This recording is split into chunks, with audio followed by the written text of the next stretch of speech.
رمضان کا اصل میں جو پروگرام ہے، میں پہلے ذرا تمہیداً عرض کر دوں کہ ہم صرف واقف ہیں روزہ دن کا اور رات کو 1 گھنٹے کی تراویح۔ یہ بہت بڑا مغالطہ ہے، بہت بڑا مغالطہ ہے، بہت بڑا مغالطہ۔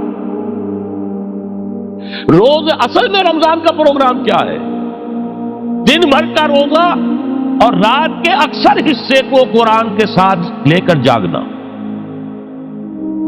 لیکن حکمت خداوندی نے پہلے حصے کو تو فرض کیا ہے، دوسرے کو فرض نہیں کیا، اس کو ترغیب اور تشویق پر چھوڑ دیا۔ لیکن اس کی جو اہمیت ہے میں چاہتا ہوں کہ پہلے اچھی طرح اس کو سمجھ لیں آپ۔ دیکھیے پہلی حدیث اس میں ہے ان سلمان الفارسی رضی اللہ تعالی عنہ قال خطبنا رسول اللہ صلی اللہ علیہ وسلم فی آخر یوم من شعبان۔ حضرت سلمان فارسی سے مروی ہے، انہوں نے فرمایا کہ خطبہ ارشاد فرمایا ہمیں اللہ کے رسول نے صلی اللہ علیہ وسلم شعبان کے آخری دن۔ فقال، آپ نے ارشاد فرمایا، یہ خطبہ طویل ہے، میں نے صرف شروع کے چند جملے یہاں نقل کیے ہیں۔ یا ایھا الناس قد اظلکم شہر عظیم، اے لوگوں تم پر ایک بہت عظمتوں والا مہینہ سایہ فگن ہو گیا ہے۔ دیکھیے سایہ فگن سے وہ انگریزی کا محاورہ آپ کے ذہن میں آنا چاہیے، coming events cast their shadows before. ابھی رمضان شروع نہیں ہوا ہے، شعبان کا آخری دن ہے، تو وہ کمنگ ایونٹ جو ہے رمضان مبارک، اس کا سایہ آ گیا ہے تم پر، اس لیے حضور نے وہ لفظ استعمال کیا قد اظلکم، ظلال کہتے سائے کو، قد اظلکم شہر عظیم، بڑی عظمت والا مہینہ ہے، شہر مبارک، بہت برکت والا مہینہ ہے، شہر فیہ لیلۃ خیر من الف شہر، اس میں ایک رات وہ بھی ہے، وہ مہینہ جس میں ایک رات وہ بھی ہے جو 1000 مہینوں سے افضل ہے۔ انا انزلناہ فی لیلۃ القدر وما ادراک ما لیلۃ القدر لیلۃ القدر خیر من الف شہر۔ اب جو اگلے 2 جملے ہیں وہ نوٹ کیجئے، جعل اللہ صیامہ فریضۃ وقیام لیلہ تطوعا، اللہ نے ٹھہرایا ہے، قرار دیا ہے اس کا روزہ رکھنا تو فرض کے درجے، اور اس کی رات کا قیام تطوع کے درجے میں، اپنی مرضی پر، اپنی خواہش پر، نفل کے طور پر یہ تم پر لکھ دیا گیا ہے، لکھا تو گیا ہے، جعلہ تو ہے۔ مجعول کا جو پہلا مفعول ہے وہ کیا ہے؟ جعلہ کا مجعول اول کیا ہے؟ دن کا روزہ، اور مجعول ثانی کیا ہے؟ قیام لیلہ، رات کو کھڑا رہنا۔ اب یہ رات کا کھڑا رہنا اس کی کتنی مقدار ہوگی؟ کہاں سے معلوم کریں گے؟ قرآن سے۔ جب یہ لفظ آیا ہے سورہ مزمل میں، یا ایھا المزمل قم اللیل الا قلیلا نصفہ او انقص منہ قلیلا او زد علیہ ورتل القرآن ترتیلا، یہ معنی ہے اے لحاظ کپل میں لپٹ کر لیٹنے والے، کھڑے رہا کرو رات کو سوائے اس کے تھوڑے سے حصے کے، یعنی آدھی رات یا اس میں تھوڑا سا کم کر لو، جسے پھر کہا مفسرین نے 1/3 رات کم سے کم، اور زد علیہ، یا آدھی پر بھی کچھ زیادہ کرو، یہ 2/3 رات ہو گئے۔ ورتل القرآن ترتیلا، اور قرآن کو اتارا کرو تھوڑا تھوڑا تھوڑا، یہ ترتیل، تفریل، تنزیل، جیسے قرآن تھوڑا تھوڑا محمد پر نازل ہوا صلی اللہ علیہ وسلم، ایسے ہی تھوڑا تھوڑا تھوڑا قرآن اپنے اندر اتارو، ہیمر اٹ ڈاؤن، اپنے ذہنوں میں اتارو، اپنے قلب میں اتارو۔ اس کے لیے رات کو کھڑے رہو، اور قیام اللیل کم سے کم 3/4 شب کے اوپر اطلاق ہوگا، اس سے کم پر تو اطلاق ہے ہی نہیں۔ اگلی حدیث پڑھیے، اور یہ ہے جو عام طور پر ہر مسجد میں بھی آج کل خوب یہ گونج رہی ہوگی، حدیث بیان ہوتی ہے، اس لیے کہ بخاری اور مسلم دونوں میں موجود ہے، متفق علیہ روایت ہے، اس سے اونچا تو درجہ سند کے اعتبار سے تو حدیث کا کوئی اور درجہ اس سے اونچا ہے نہیں۔ عن ابی ہریرہ رضی اللہ عنہ قال قال رسول اللہ صلی اللہ علیہ وسلم، حضرت ابو ہریرہ سے روایت ہے، آپ نے فرمایا کہ حضور نے ارشاد فرمایا، من صام رمضان ایمانا و احتسابا غفر له ما تقدم من ذنبه، جس نے روزہ رکھا رمضان مبارک کے دوران اللہ پر یقین رکھتے ہوئے اور اس سے اجر و ثواب کے حاصل ہونے کی امید میں، اس کے تمام پچھلے گناہ معاف ہو جاتے ہیں۔ ومن قام رمضان ایمانا واحتسابا غفر له ما تقدم من ذنبه، اور جو کھڑا رہا رمضان کے دوران، کھڑا رہا ہے، جیسے ساما، میں نے شروع میں آپ سے عرض کر دیا تھا یہ مصدر ساما یصوم صوما قام یقوم قیاما، ومن قام رمضان، جو کھڑا رہا رمضان کے دوران، پورے رمضان کے دوران کھڑا رہا، ایمان و احتسابا کی شرط پھر وہی ہے، غفر له ما تقدم من ذنبه، وہی اجر اس کا بھی ہے۔ ومن قام لیلۃ القدر ایمانا واحتسابا غفر له ما تقدم من ذنبه، اور جو خاص طور پر لیلۃ القدر میں کھڑا رہا ایمان اور احتساب کے ساتھ، اس کے بھی پچھلے گناہ معاف ہو گئے۔ اب یہ قامہ اور سامہ جیسے آ رہا ہے ایک دوسرے کے ساتھ پیرلل ہو کر، اس کو نوٹ کر، من سامہ رمضان من قام رمضان، کیا یہ 1 گھنٹے کی تراویح جو ہے اس پر پوری اترتی ہے؟ نسبت خاک رابع عالم پاک کوئی اس میں ریشو پروپورشن جڑتی نہیں۔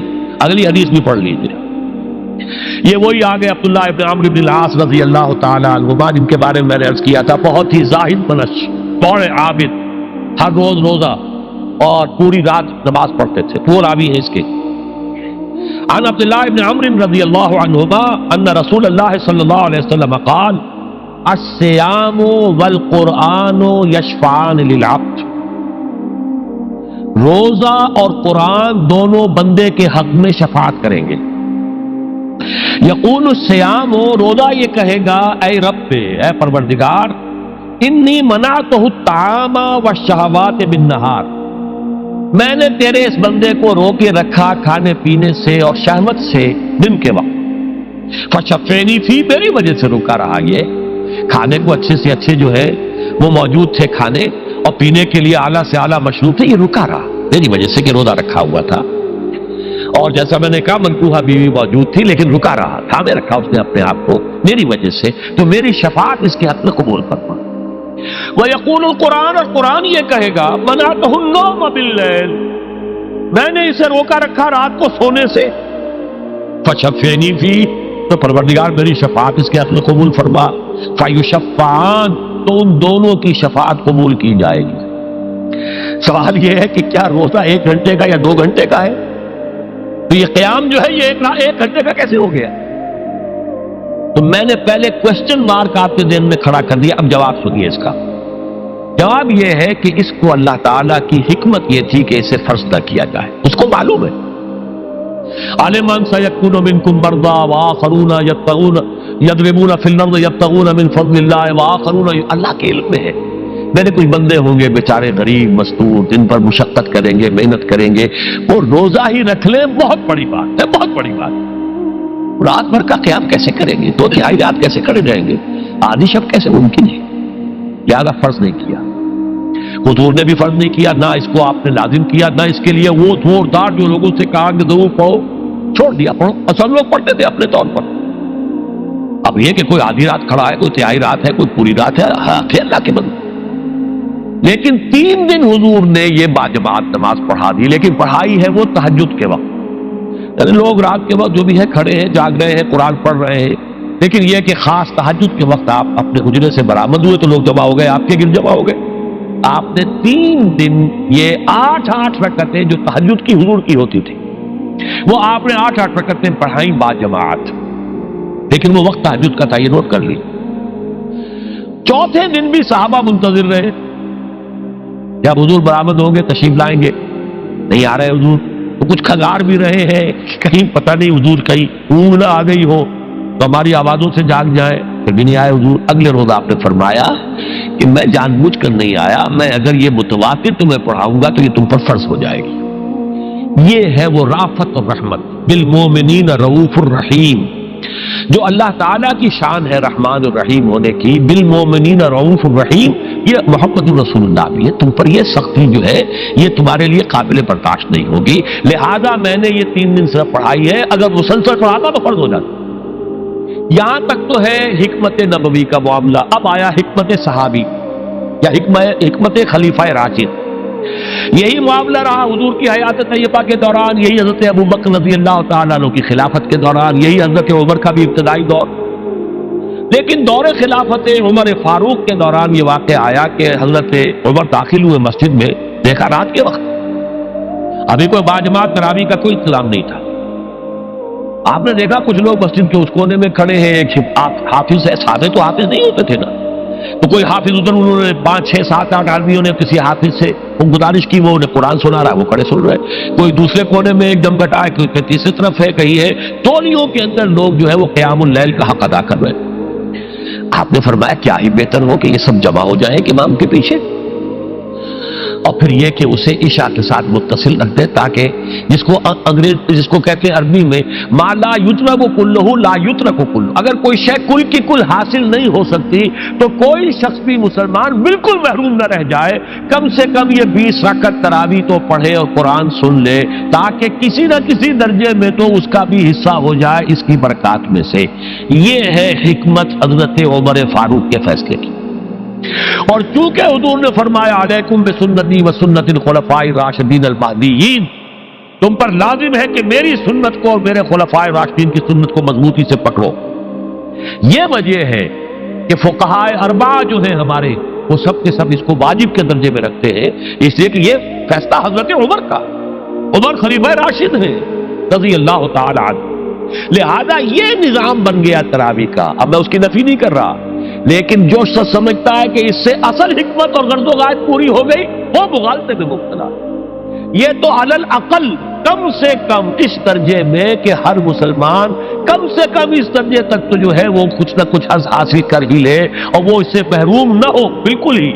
ما لا یدرک کلہ لا یترک کلہ, اس درجے میں حضرت عمر کا فیصلہ ہے, اور اسی کی وجہ سے ہمارے خلفاء, ہمارے جو ائمہ اربعہ انہوں نے قبول کیا ہے.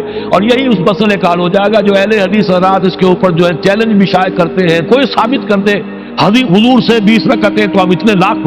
ہم بھی کہتے ہیں کہ حضور سے ثابت نہیں ہے, کون کہتا دعویٰ ہی نہیں. یہ تو حضرت عمر کا فیصلہ ہے, حضرت عمر کا فیصلہ, خلیفہ راشد کا فیصلہ, اس کو امت نے قبول کیا ہے, لہذا وہ نظام ہے, رہے گا.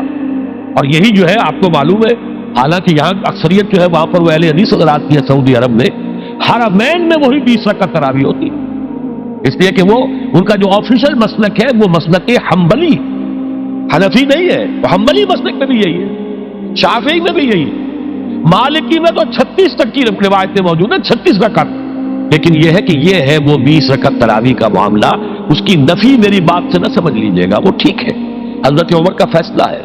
پھر یہ کہ یہ آسان ترین ہے کہ عشاء کے ساتھ ہی متصل پڑھ لی, اور آج تو ہماری نیند کا کوئی حصہ اس میں جاتا ہی نہیں, کون سوتا ہے, اس سے پہلے سوال ہی پیدا نہیں ہوتا.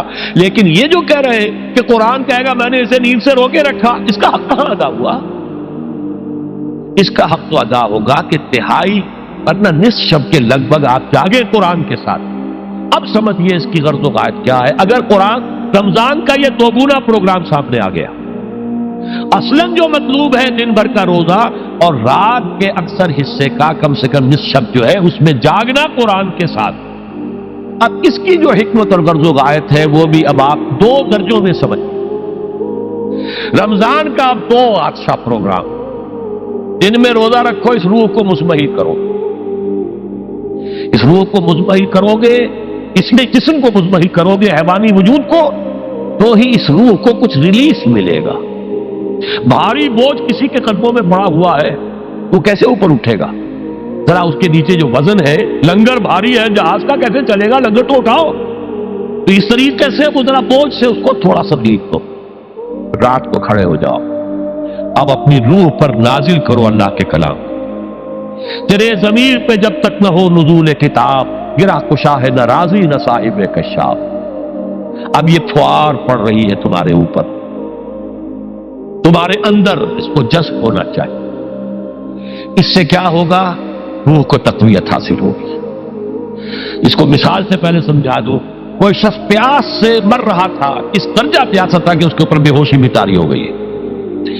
کوئی شخص آیا, اس نے پہلے اس کو پانی کے چھینٹے دیے, کچھ ہوش میں آیا, اب اسے پانی کا کوئی کٹورا لگا دیا اس کے منہ سے. پانی کے ایک گھونٹ کی جو لذت اسے اس وقت محسوس ہوگی, کیا کبھی زندگی میں کسی کو محسوس ہو سکتی؟ یہ پانی کتنی بڑی قیمت ہے, قیمتی شے ہے. یہ تو اسی سے پوچھے جسے شخص پیاس لگی تھی, اور پیاس کی وجہ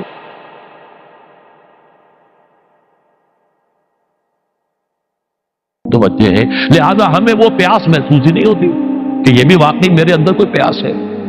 روح بیدار ہوگی تو وہ پیاس جو اس کے اندر اب پیدا ہوئی ہے وہ کدھر متوجہ ہوگی؟ اپنے پروردگار کی طرف۔ یہ ربط ہے اگلی آیت کا، آپ پڑھیے وَإِذَا سَأَلَكَ عِبَادِي عَنِّي فَإِنِّي قَرِيبٌ۔ جب یہ روح بیدار ہو کر اپنے مرکز کی طرف متوجہ ہوگی، اپنے منبع اور سرچشمے کی طرف متوجہ ہوگی، اپنے مبدا کی طرف متوجہ ہوگی، تو اے میرے نبی صلی اللہ علیہ وسلم، جب میرے بندے آپ سے میرے بارے میں پوچھیں فَإِنِّي قَرِيبٌ، انہیں بتا دیجئے میں قریب ہی ہوں، کہیں دور نہیں، اس کی رگے جاں سے بھی زیادہ قریب۔ ہم قریب ہیں، جب چاہو ہمیں پکارو، جب چاہو دعا کرو، جب چاہو باریابی حاصل کر لو۔ ہم تو مائل بے کرم ہیں، کوئی سائل ہی نہیں۔ ہم تو ہر روز رات کے آخری گھڑیوں میں سمائے دنیا تک نزول فرماتے ہیں، اور ہماری طرف سے پکارنے والا پکارتا ہے حل من مستغفر فاغفر لہ، ہے کوئی استغفار کرنے والا کہ میں اسے بخش دوں؟ ہے کوئی مانگنے والا حل من سائل فاعطیہ، ہے کوئی مانگنے والا جسے میں دوں؟ تم سوئے ہوتے ہو، ہم تو غافل نہیں، تو غافل متوجہ تو ہو، آؤ تو صحیح ہماری طرف۔ حدیث قدسی میں آیا ہے میرا بندہ میری طرف چل کر آتا ہے، میں دوڑ کر آتا ہوں، وہ بالش بڑھاتا ہے، میں ہاتھ بڑھاتا ہوں، میرا بندہ میرا ذکر اپنے دل میں کرتا ہے، میں اپنے جی میں اس کا ذکر کرتا ہوں، یاد کرتا ہوں، اور میرا بندہ اگر کسی محفل میں میرا ذکر کرتا ہے میں اس سے بہت اعلیٰ محفل میں اس کا ذکر کرتا ہوں، ملائے اعلیٰ کی محفل میں ذکر کرتا ہوں۔ یہ حدیث کے الفاظ ہیں کہ تو تم غافل ہو بھائی ہم سے، ہم تو غافل نہیں۔ اغیب و ذو اللطائف لا یغیب وارجوہ رجال لا یخیب، میں غائب ہو جاتا ہوں، وہ تو غائب ہونے والی ہستی ہی نہیں ہے، ہر آن موجود، ہوا معکم اینما کنتم۔ وَإِذَا سَأَلَكَ عِبَادِي عَنِّي فَإِنِّي قَرِيبٌ أُجِيبُ دَعْوَةَ الدَّاعِ إِذَا دَعَانِ فَلْيَسْتَجِيبُوا لِي۔ لیکن اب آئی بات اصل، یہ دو طرفہ بات ہوگی، مجھ سے دعا کرو، کسی وقت کی پابندی نہیں، کسی جگہ کی پابندی نہیں، ناپاکی کی حالت میں ہو تب بھی دعا کر سکتے ہو، میری کتاب کو ہاتھ مت لگانا، مجھ سے دعا کر سکتے ہو، دعا پہ کوئی پابندی نہیں، لیٹے مانگو، بیٹھے مانگو، ناپاکی میں مانگو، پاکی میں مانگو، جب چاہو مانگو مجھ سے، دعا میں کوئی خطرت نہیں، اور جہاں پکارو گے there and then I will listen to you and I will grant your prayers۔ اجیبو جو ہے، اجیبو دونوں مان، جواب دینا اور قبول کرنا، اجابت استجابت دونوں کا ایک ہی مفہوم ہے، جواب دینا اور قبول کرنا۔ اجیب دعوت الداعی اذا دعان، میں تو ہر پکارنے والے کی پکار کو سنتا ہوں، قبول کرتا ہوں جب بھی وہ مجھے پکارتا ہے، لیکن فلیستجیبوا لی، میرا بھی تو کہنا مانو، چاہیے کہ یہ بھی میرا کہنا مانے، مجھ سے محبت کریں، مجھ سے لو لگائیں، میرے دین کے لیے اپنے آپ کو وقف کریں۔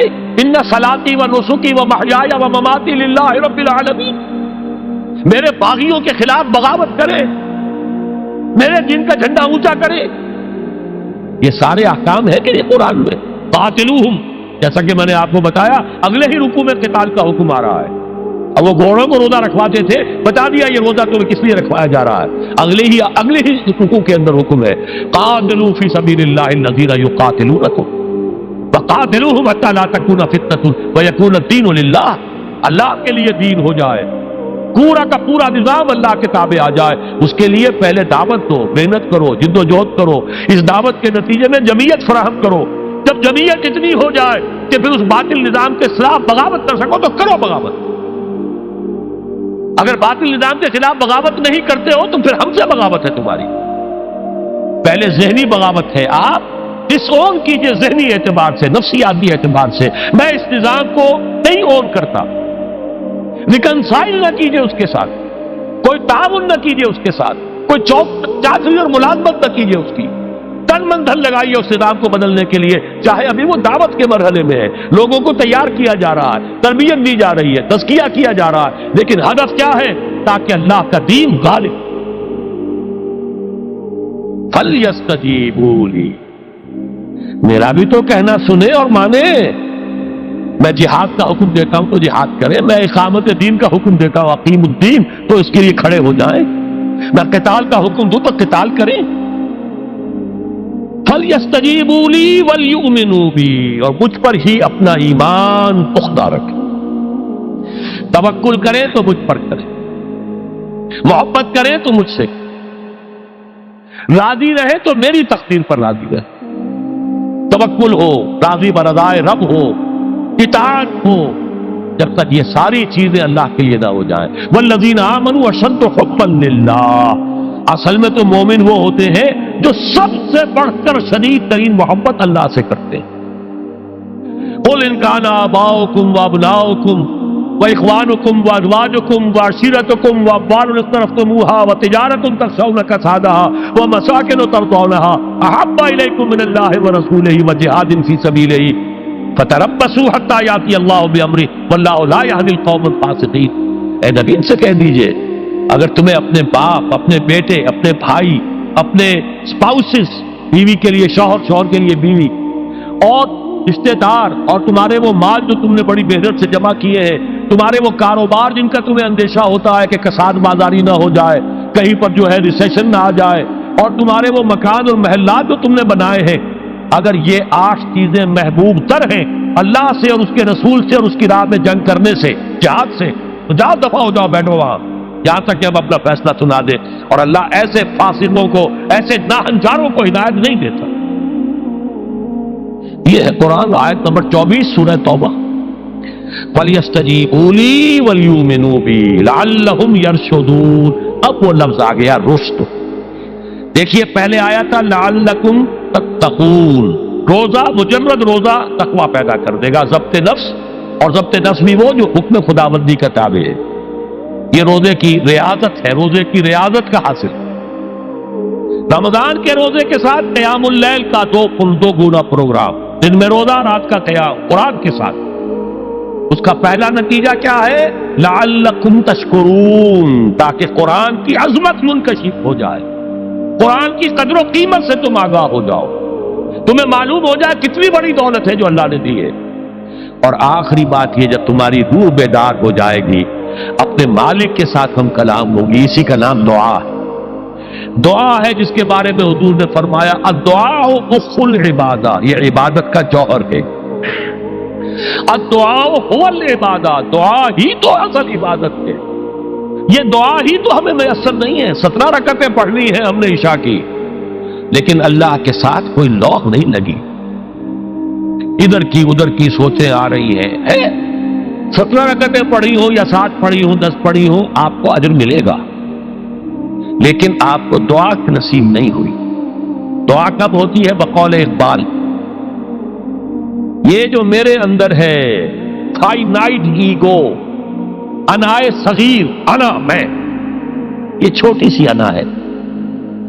اس انائے کبیر، اس انائے کبیر کے لیے سب سے بڑی جو مظہر آیت ہے قرآن مجید میں وہ سورہ طٰ، اننی انا اللہ لا الہ الا انا، میں ہوں وہ اللہ جس کے سوا کوئی نہ. اننی انا اللہ لا الہ الا انا، یہ ہے فاعبدنی واقم الصلاۃ لذکری. یہ انائے کبیر ہے، انفائنائٹ ایگو، اللہ، انا اللہ، بگ انا، اور یہ چھوٹی سی انا ہے، انا میں. جب یہ انائے صغیر انائے کبیر کے روبرو آتی ہے، ہم کلام ہو، یہ ہے دعا. اگر یہ جاگی ہی نہیں، بیدار ہوئی نہیں، ہم کلام ہوئی نہیں، تو دعا تو حاصل نہیں ہوئی. مخ عبادت جو ہے، جوہر عبادت کا حاصل نہیں ہوا. ہاں ایک شکل ہے عبادت کی، مراسم عبودیت ہے، یہ اشکال ہے، رہ گئی رسم ادا روح بلالی نہ رہی، فلسفہ رہ گیا تلقین غزالی نہ رہی. ایک شکل ہے، تم نے کر لی، اجر ملے گا. آخر وقت نکالا ہے، آپ اللہ کے سامنے کھڑے ہوئے ہیں، اجر سے محنت کا جو اجرت وہ دے گا، لازم اس پر بھی دے گا. لیکن حقیقت صلاۃ کوئی اور شے. اسی لیے کہا محمد رسول اللہ صلی اللہ علیہ وسلم الصلاۃ معراج المومنین، اہل ایمان کے لیے یہ معراج کے درجے کی شے ہے۔ معراج میں مکالمہ ہوا تھا، التحیات للہ والصلوات والطیبات، یہ حضور نے فرمایا السلام علیکہ ایھا النبی ورحمۃ اللہ وبرکاتہ، کس نے کہا؟ اللہ نے فرمایا السلام علینا وعلی عباد اللہ الصالحین، حضور نے فرمایا اس سلامتی میں تمام اللہ کے نیک بندوں کو شامل کر رہا ہوں، سلامتی مجھ پر بھی ہو اور تمام اللہ کے نیک۔ یہ مکالمہ ہے، مخاطبہ ہے۔ جب تک یہ مکالمے اور مخاطبے کی شکل نہیں، اگر وہ انائے صغیر جاگی ہی نہیں، سوئی ہوئی ہے، بے ہوش ہے، پڑی ہوئی ہے، سسک رہی ہے یا مر چکی ہے، روح مر بھی جاتی، جسم زندہ ہے، روح مرتی، جسم جان کے ساتھ زندہ ہے، حیوان انسان زندہ ہے، انسان مر چکا۔ اس لیے قرآن کہتا ہے نبی یہ مردہ ہے، اموات غیر احیاء، یہ نہیں سنتے ہیں، یہ آپ کو سمجھتے ہیں آپ یہ بڑے غور سے سن رہے ہیں، نہیں سن رہے، یہ تو مردہ ہے، روحانی طور پر مردہ ہے، ان کی روح مر چکی ہے، یہ تو حیوان رہ گیا زندہ صرف، یہ چلتے پھرتے مقبرے ہیں، یہ چلتے پھرتے تعزیے ہیں، اس کے سوا کچھ نہیں۔ یہ ابو جہل کون ہے اور ابو لہب کون ہے؟ یہ حیوان ابو جہل ہے اور حیوان ابو لہب ہے۔ ظاہر بات ہے کہ آنکھ تو کتے کی بھی ہے اور بلی کی بھی ہے، اور کان کتے کے بھی ہے، بلی کے بھی ہے۔ کتا بھی دیکھ کر گاڑی آ رہی ہے تو اپنے آپ کو بچاتا ہے، تم نے بچا لیا تو کون سا بڑا کمال کیا۔ وہ اندر کا انسان مر چکا ہے، یہ انسان اندر کا روحانی وجود یا مر چکا ہے یا سسک رہا ہے یا دبا ہوا ہے، بے ہوش ہے۔ یہ بیدار ہو اور ہم کلام ہو، افلاک سے آتا ہے نالوں کا جواب آخر، کرتے ہیں خطاب آخر، اٹھتے ہیں حجاب آخر، آتا ہے اللہ جواب دیتا ہے۔ اجیب دعوت الداعی اذا دعان، روحانی کان کھلے ہو تو تم جواب سنو گے، ان کانوں سے نہیں ہے۔ وہی جب محمد پر آئی تھی ان کانوں سے نہیں آئی تھی، وہ دل پر اتری تھی براہ راست۔ فإنه نزله على قلبك، ان کانوں کا ان آنکھوں کا سوال نہیں ہے، وہ دل پر براہ روح ہے محمدی پر، یہ روح، اسی لیے وہی کو بھی روح کہا گیا ہے، لانے والا بھی روح، اور روح الامین جس پر لایا گیا وہ بھی روح ہے محمدی، جس کا مسکن ہے قلب محمدی، اور جو لائی گئی وہ بھی روح ہے۔ وَكَذَلِكَ أَوْحَيْنَا إِلَيْكَ رُوحًا مِّنْ أَمْرِنَا، یہ قرآن ہم نے نازل کیا، ایک روح ہے اے محمد جو آپ پر نازل کی۔ مَا كُنْتَ تَدْرِي مَا الْكِتَابُ وَلَا الْإِيمَانُ، اس سے پہلے تو آپ کو کچھ پتہ نہیں تھا کتاب کیا، شریعت کیا، ایمان کیا، وَلَٰكِنْ جَعَلْنَاهُ نُورًا، ہم نے اس قرآن کو نور بنا کر آپ پر اتارا ہے۔ یہ ہے، اس کے لیے ہے اصل رشد۔ اب آخری لفظ آیا رشد، یہ گویا کہ جو مختلف الفاظ ہے قرآن میں، کامیاب، فائزون، اولئک هم الفائزون، ٹھیک ہے، فوز، کامیابی تک پہنچنے والا، اولئک هم المفلحون، یہ ایک اور لفظ ہے، لیکن راشدون یہ چوٹی کا لفظ ہے، اسی لیے صحابہ کے لیے آیا اولئک هم الراشدون سورہ الحجرات میں۔ اسی لیے انسانوں میں سے نبیوں کے بعد سب سے اونچے چوٹی کے انسان ابو بکر، عمر، عثمان، علی، ان کے لیے آیا خلفاء الراشدون، علیکم بسنتی وسنت الخلفاء الراشدین المہدیین، یہ رشد ہے۔ رشد تک پہنچنا ہے تو یہ کام ہے، اور یہ ہے اصل حاصل صیام و قیام رمضان کا۔ اولئک هم الراشدون، اللہم ربنا اجعلنا منہم، اللہم ربنا اجعلنا منہم، اللہم ربنا اجعلنا منہم۔